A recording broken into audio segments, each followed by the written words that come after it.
welcome back to Dirt Road Nation. I'm Zach. I'm Jake. And we are the Dirt Road Men.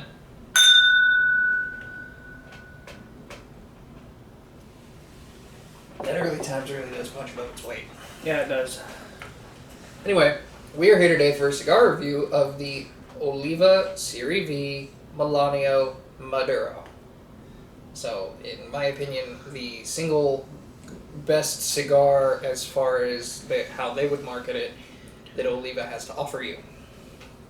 If you're not a Maduro guy, then I guess it would just be the regular Serie V Melanio. Now, some Americans, when they hear the name Melanio, are going to think that that is a woman. That would be Melania, like Melania Trump. Because the Romance languages are gendered languages. Get over it, trainees. Anyway,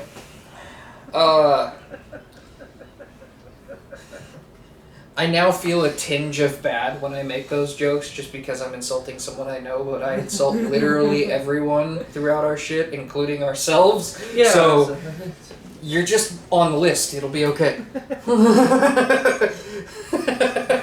I've funny it before for another thing. So. Yep. You doing okay there, buddy? Yeah, I'm just gonna touch it up. I think I have that if you need it while I'm reading. I've got a lot to read in this video. There's a really cool story on Oliva's site that I want to read you guys. But first I want to get into what this cigar is made of, we'll say. So we have Nicaraguan Habano long fillers, the same kind of binder, and a San Andres Maduro wrapper. Now, I am a big fan of the San Andres wrapper. It's my favorite Rocky Patel cigar. We just reviewed another cigar with the San Andres Maduro wrapper, I think the week before last, because last week we had a Connecticut broadleaf. But I've never had a cigar with a San Andres Maduro wrapper that I did not at least like. He's off to a great start here. Anyway. It's like trying to think of a way you could shorten that up. Shorten what up? San Andres Maduro wrapper. San Andres, not San Andreas. Different places. We went over this the last time we talked about know. This on video. You can't go here and cut off Hooker's head, so. Yeah, that. I also think they're less welcoming to black people, but we won't talk about the racism in Mexico. Anyway. It's not Mexico anyway. Anyway. We're getting off topic. The name Melanio comes from Melanio Oliva, who is believed, anyway, to be the first member of the Oliva family to grow tobacco in Cuba. And Melanio, supposedly, according to their website, started growing tobacco in Cuba in 1882, 1886, a year that is particularly significant because it is also the year that the Statue of Liberty went up. Oh. Nice. Mm-hmm. Then the fucker turned green. That. What do you expect when you get gifts from the French? Anyway, so Melanio grew their first tobacco crop in Pinar del Rio, Cuba. He had to fight in the war for Cuban independence. After he got back from the war, he resumed operations, and in the early 1920s, his son Facundo, get over it, I don't speak demon. Anyway. Facundo. Yeah, it does kind of sound like a cool Italian name. I'm just fucking around. We already got to the trainees, we gotta insult you too. Anyway. Took over the operation. He really brought their ability to make cigars forward in Cuba. He did a lot of the outward development. He took a small business and made it a big business. Okay. Think of it that way. He put them on the map with Melanio's methods.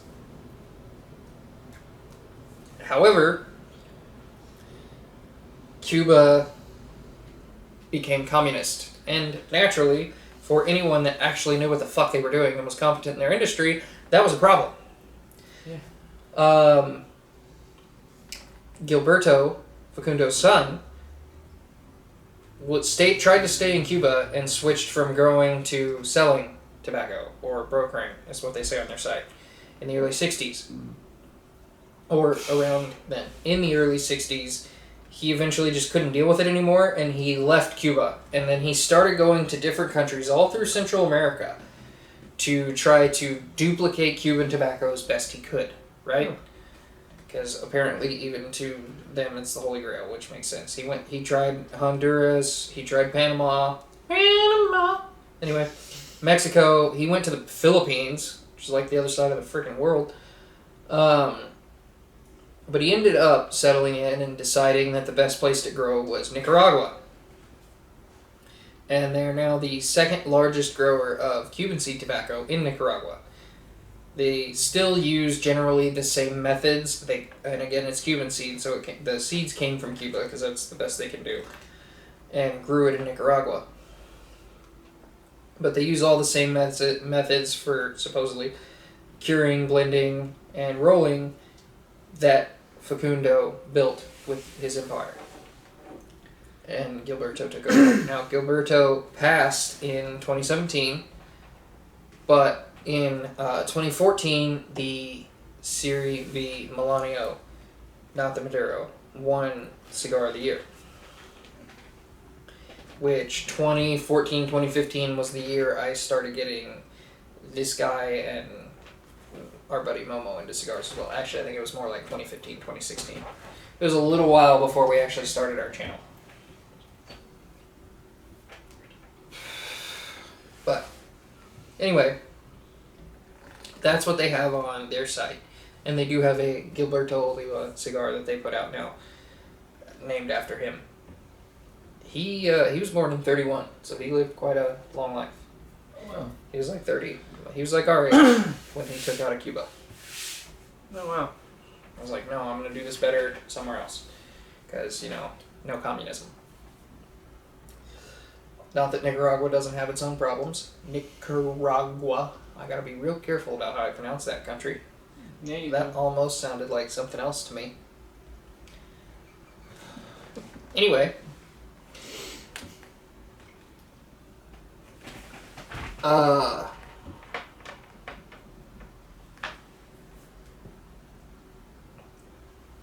That's kind of all I have for notes on this cigar. Now, as far as tasting notes, this is actually relatively mellow for what I'm used to from San Andres Maduros. And I think, other than that, it's been pretty good. It's had some pepperiness to it still, but it's lighter.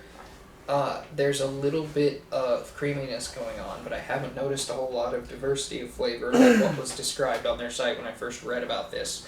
I'm betting that it's because I'm just kind of in this first bit of the cigar and that's going to open up as I go. I've had that experience with some higher end cigars, so we will see how that goes. What are your thoughts so far? I'm picking up on the peppery for sure, but that's about it. When I first lit it, I didn't like it. It is starting to kind of morph a little bit and getting better for me. So Yeah, you're a little ways further than I am too, because I was talking. yeah. But I'm excited to try this cigar. This is a cigar that's been on my list to try for a while. I didn't even know they made a Maduro. I just wanted to try the Serie V Melanio because I think, just reviewed the Serie V before. I believe so. So, it might not be up on the channel anymore, though. It was early. So, maybe we can go back and do that again. But, we will, unless you have something else to add, be back for the back half. Okay.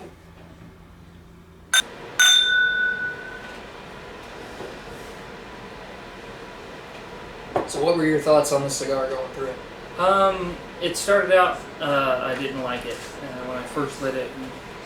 About a quarter to half inch through, it started easing up for me. And then it just got better throughout the rest of it.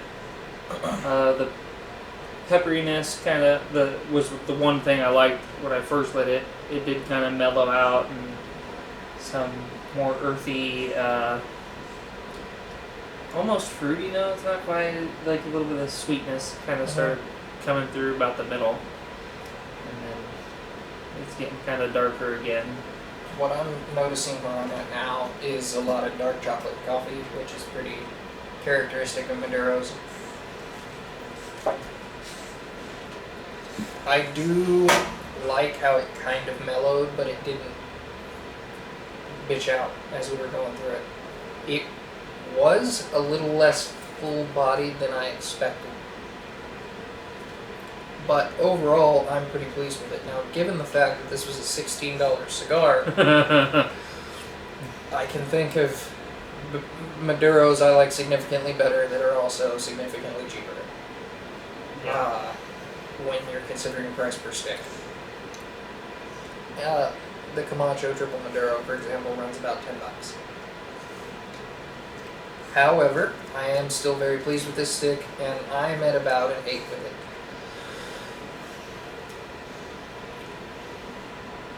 Before I rate it, I will say that the last like 3 drags, I'm getting like a minty note.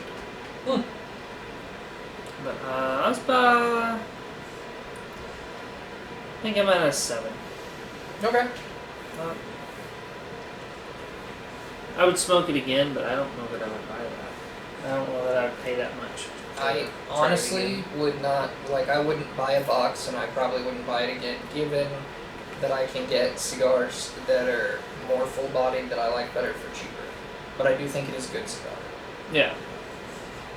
Just money versus experience, this isn't the cigar I would spring for. And also, sorry if it's loud. We have the air purifier on and turned way the hell up. I forgot to share So, it off. our bad. Yeah, normally we leave it on 1 while we're filming if it's on, or we just leave it off. But it's cranking right now because it got smoky in here. So. And I will say my initial reaction to it was probably just coming off the cigar review we did before, which was a flavored cigar, very sweet. So that sudden change might have been why I was kind of off-put. Yeah, it was relatively unpleasant.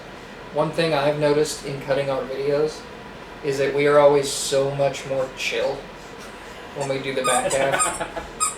Oh, good. My dog's squeaking. But yeah, we're always way chilled out after a cigar. They're just so relaxing. Yeah.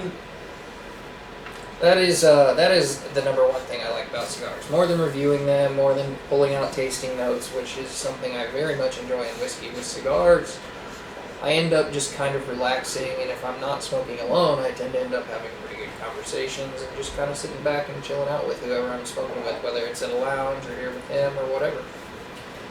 Yeah, I don't typically smoke cigars alone, or ever really anymore, but I always forget to try to look for flavor notes. Mm-hmm. Because it's we're just hanging out, talking, smoking, and it's whatever we're doing. Oh, I inhale. Woo! Woo! I had to put some hair in the chest. I don't know, usually we're so far in a conversation or just thought about something else that I always forget to try to pick out any flavor notes until we're actually reviewing it, and it's okay, what flavor can I get off of this puff? What flavor can I get off of this puff? Yeah. And it is more difficult. We've discussed this a couple of times. It is definitely more difficult to pull flavors out of a cigar than out of a whiskey. Yeah. So all of that said, I think we've kept you guys long enough, and we'll probably wrap this video up if you're good. I'm good. Alright, so this cigar gets a 7.5 from us. Not a bad cigar, but for the price, I think you can do better. Yep. Till we see you again, I'm Zach. I'm Jake. We are the Dirt Road Men. Hey everybody, if you like this video, hit a like or dislike, comment, subscribe, and hit the notification bell. And if you really like what we're doing, check us out over on Facebook, where we post every day.